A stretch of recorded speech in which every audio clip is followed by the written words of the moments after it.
Hi and welcome back to the Crafty Midlife.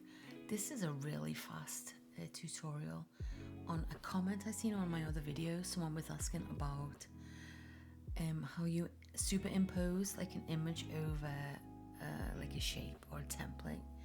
So I thought I'll do it really fast because it's literally really fast. So I hope this helps. So basically, as you can see, we have our picture here, and then we're just gonna pick like the most random shape. Let's just do a heart, right? So we're just gonna draw a heart. That'll do. Sorry if you can hear my dogs in the background. So we got a heart and a picture, and we want to put this picture in the heart, okay?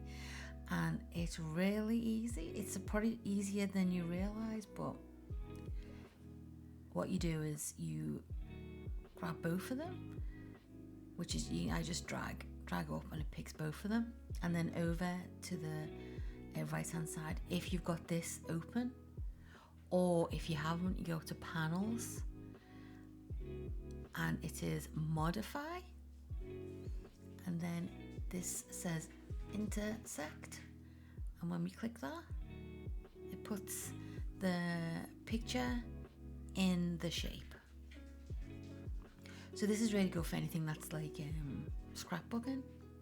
Just have to build your kind of template, grab it with a picture, and it'll insert it where you need it. So yeah, it'll do with any shape, and then you just have to remember that you have to put your cut border again if you're going to cut it. And then we hover again. So then we could, really it's any shape. You can import anything, create a shape from it, put a picture in it. So that's pretty much it. Modify either the little shortcut here, and it's intersect, or up to panels, modify there. So I hope that that helps, and I'll see you in the next one. Thanks, bye.